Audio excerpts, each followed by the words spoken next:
to stick to my script. I'd like to stick to my script because there's a lot of nuance in what I'm going to try to talk to you all about. My name is Chaady Radwan. To tell you a little bit about myself, although I work for the United States Department of Veterans Affairs, I'm an anthropologist by training, an applied anthropologist at that, and we'll get into what that means in just a few minutes.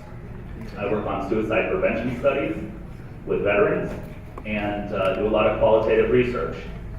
But my heart really rests in the kind of qualitative research that I've been at for many years. If I look very young, then I'll take that compliment, but I'm 35 and I've been doing research among the Druze for about a dozen years. Of course, my interest stems from being the Druze. So, just to kind of highlight the title of today's lecture, it is Discourses on the Sweet Burden, Applying Research to Facilitate Community-Wide Heritage Preservation Strategies.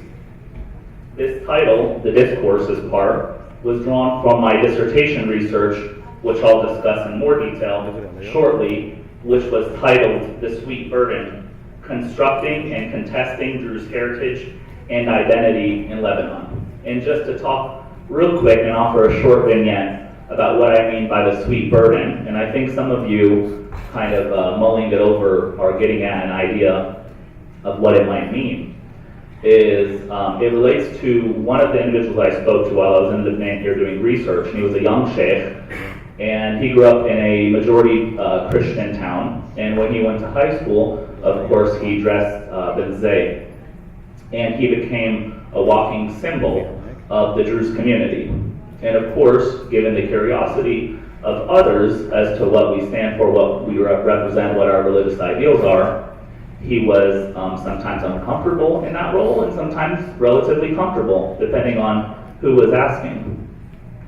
He told me that what he was experiencing was a burden, but a sweet one at that. One that he was honored to carry, and hopefully one that you're honored to carry as fellow Druze.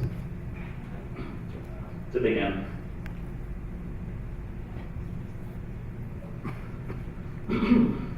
Like so many other religious or ethnic minority groups, the Druze share a collective concern about the continuation of their distinct qualities, which form a unique cultural heritage. Intangible cultural heritage is formative to a sense of what they call particularism, community, and shared identity among the Druze. In the social sciences and other fields of inquiry, anthropology offers a nuanced approach to understanding the different components that shape Druze heritage. And of course, that includes history, dogma, kinship, economics, and contemporary politics, among other facets. In particular, applied anthropology research can have positive effects and positive impacts on the Druze by seeking important feedback from the community members to address their shared concerns and ameliorate important issues. Throughout 2014, I conducted an in-depth anthropological study in Lebanon, where I interviewed well over 100 people to assess the issues that community members believe to be the most important. The vast majority of individuals I shared conversations with expressed concerns about the strength of the Druze community and the continuation of their cultural identity and their shared heritage. This should be news to nobody. Some believe that the community did not always have strong social bonds, aside from their willingness to help one another in times of crisis and warfare. Many more believe that the future of the Druze community was threatened by a lack of knowledge about our shared history and the religious principles or the dogma that made them unique from their religious counterpart, back to the idea of Druze particularism. The central idea I will discuss with you today is how applied research might help identify barriers to the preservation of cultural heritage, which helps the Druze and similar minority communities establish effective preservation strategies, address perceived cultural resource deficits, and reinforce community identity both at home and in more formal settings. First, I'll explain why intangible cultural heritage is an appropriate approach to addressing the threats to the preservation of the Druze community. Second, I'll explain how applied anthropology offers suitable methods to understanding the complexity of what we're calling cultural heritage. Third, I'll discuss my research among the Druze in Lebanon, which explored connections to community and associations among shared identity, history, cultural values, knowledge, so on and so forth. Finally, I'll expand on how my research findings begin to address the community's concerns. Before using intangible cultural heritage to address how we can best preserve the Druze community, it is imperative to take a step back and to explain what I mean by the word heritage. Often, the material aspects of heritage are given precedence over its less tangible cultural forms. It is important to recognize that the tangible components of cultural heritage provide us with significant symbols that we share as Druze. However, this approach does not consider how material symbols and how cultural resources reinforce our values and create a sense of a shared identity that formulate a basic community, like the Druze.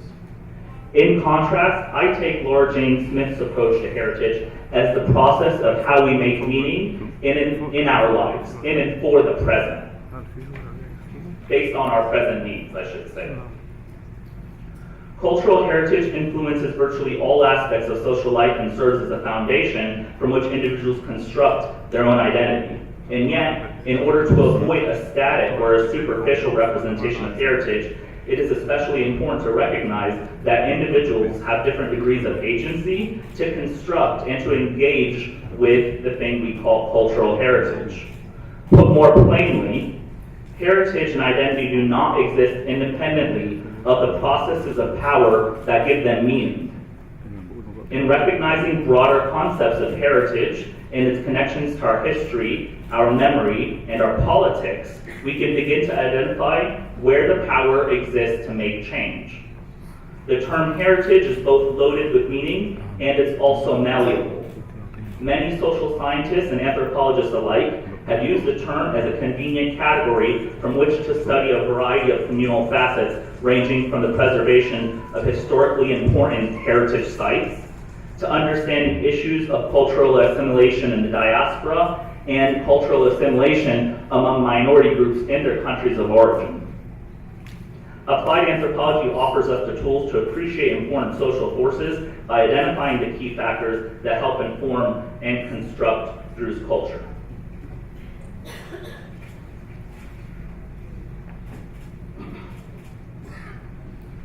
Now, using my research among the Druze in Lebanon as an example, I want to focus on how applied anthropology allows us to understand culture in real and basic terms. Some examples of other social phenomena that anthropologists frequently focus on include identity, community, and power, of course. Anthropological approaches encourage us to dissect these big ideas by looking at how they're constructed and, of course, how they're contested, and how they relate to one another by layers on an interstice. For example, a specific cultural group often includes diverse beliefs and values and diverse social practices, rather than a single or idealized way of making sense of our social worlds.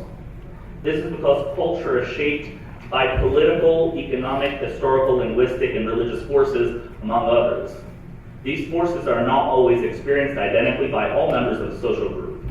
For instance, women and men may have different understandings of their social worlds given gendered norms.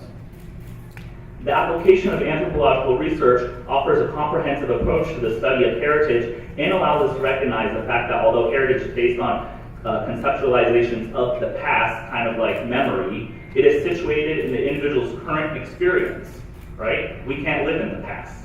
We can't think in the past. Heritage can influence nearly any aspect of our culture, and it serves as a foundational basis from which individuals construct shared aspects of their identity and relate to their ethnic or their religious communities. Now, in order for me to understand Druze cultural heritage, I have to be open to research participants' various points of view so that I could recognize how the Druze seek to preserve their sense of identity and their sense of community. Applied anthropological research utilizes iterative steps to address social concerns and identify possible means towards ameliorating those concerns.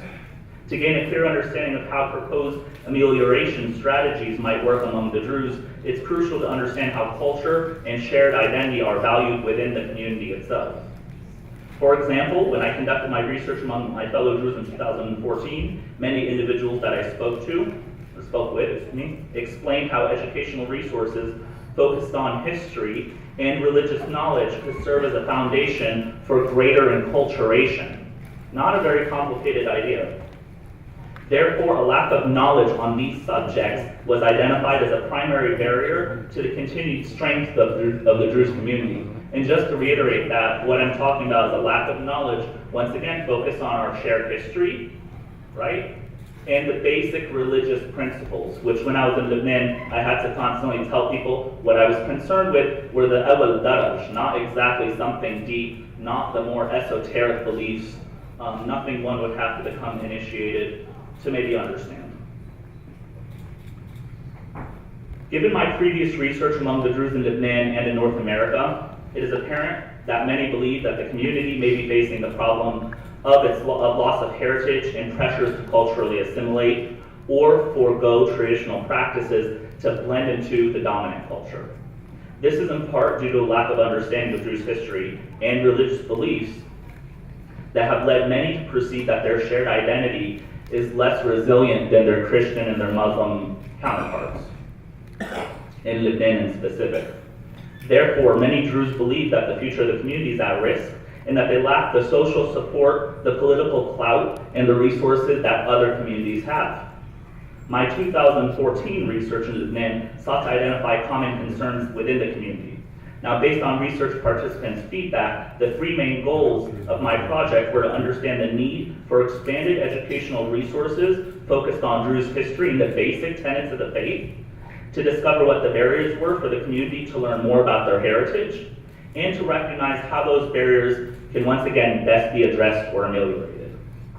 In order to achieve these research goals, I conducted 91 qualitative interviews with 112 Druze participants, which is no small feat. 15 of my participants were mashayikh. Participants ranged in age from 18 to 96, and my sample included an almost even split of men and women from throughout Lebanon, not just where I stayed in Chaady. And those individuals represented very diverse educational backgrounds, socioeconomic statuses, and so on. My methods included a variety of qualitative research interviews, as seen on the slide above, as well as in-depth daily observations referred to as ethnography. Indeed, ethnography is defined as the writing about people and their culture. To carry out my work, I lived in an apartment in Alay for 6 months. I was in Lebanon for a total of 7 months. That's where I participated in daily life. I shopped in the souk. I got to know people. I attended a number of lectures at least 2 different majalis in Alay. I established connections with important figures in the community. I got to know some wonderful faces that are here. Thank you guys. I really want to give you guys a special shout out. Now, I utilize anthropological strategies to create interview questions based on an understanding of issues related to heritage preservation. These were organized into 6 main themes, as you see on this slide. These 6 themes build on one another, beginning with a critical look at how individuals define their heritage and relate it to their Druze community, and ending with implementation of strategies to improve preservation. Research findings. The 4 main findings of my research include defining the facets of Druze heritage and identity, framing educational resources, identifying the community's social problems, and recognizing the best ways to address those social problems. The first of these 4 themes is especially important to understanding what the Druze believe to be at risk of loss when considering preservation of their community, their culture, and their heritage, right? So we have to understand from a Druze perspective what they think is at risk, or what we think is at risk, correct? Foremost, it was the belief in reincarnation that united Druze individuals who ranged from well-informed religious scholars to secular-leaning youth. Almost everybody I spoke to adhered to that idea and thought that it really united the community. This seminal belief shapes kinship, it informs our spiritual path, and it strengthens Druze particularism, since it's a belief that's unique to the Druze, especially in Lebanon. Social pressure, social pressure, for instance, to marry within the community was also very important. It was also identified as a key aspect of Druze society. This limitation represented a kind of unique contrast to an expressed freedom or a lack of pressure to actually engage in the religion. So individuals were telling me that sometimes they were very proud that we were not, as Druze, sort of forced to conform or to engage in the religious text, but that was a double-edged sword. There was also a distinct dislike for the word religion or deen, but this stemmed from very different reasons for young versus older people I spoke to.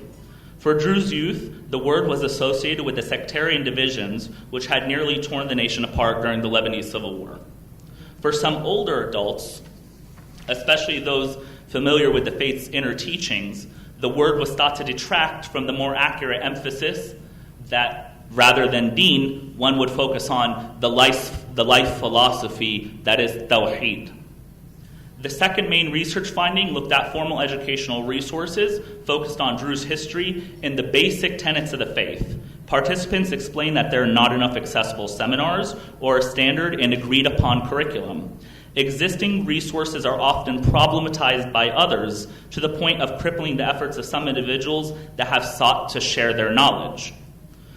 The problems identified from participants arose from a concern for the accuracy of the sources and the knowledge level of the instructor. So some of those concerns were obviously very valid. Existing curricula do not always offer age-appropriate material. In fact, they rarely did.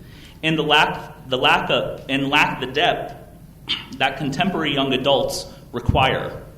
Okay, what works for my parents' generation doesn't work for my generation and doesn't work for subsequent generations, right? We can have an understanding that for my parents' generation, being Druze was taken as a matter of faith, and it was sort of forged in the crucible of the Lebanese war, right?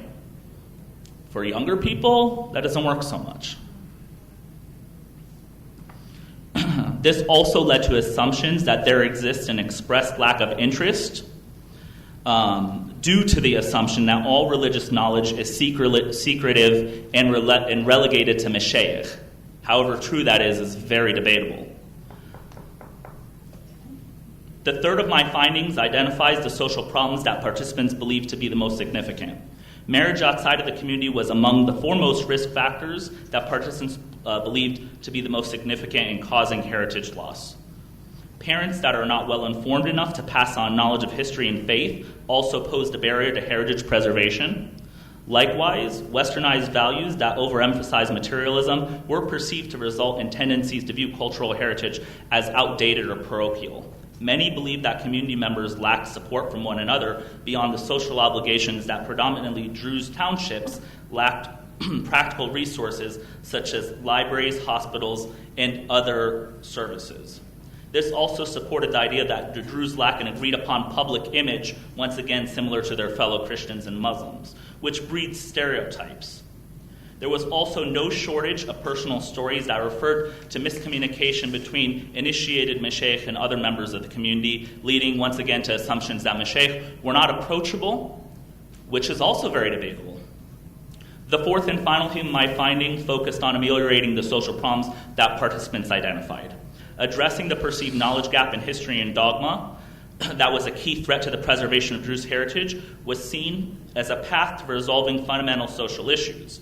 Specific recommendations to improve the landscape of formal educational resources included having an agreed-upon book about the basics of Druze history, having an approved and accessible educational curriculum, and having less restrictive religious lectures and seminars that are too focused on the clothing one's wearing and so on and so forth. It is also important to emphasize the potential of grassroots movements managed by younger generations of people capable of reaching the youth. Such initiatives can certainly lend themselves to strengthen the social bonds of those involved and to providing a positive outlet for frustrations that might otherwise lead to feelings of disenfranchisement. Having young people get involved in helping both fellow Druze and others in their neighborhoods leads to stronger sentiments of attachment and responsibility towards one's own community.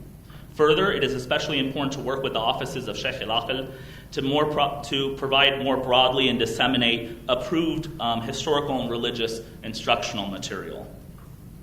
Now, I will take 2 more minutes maybe to wrap up. In recognizing that culture, heritage, and identity are broad concepts made up of many moving parts, applied anthropology is poised to address overarching community problems.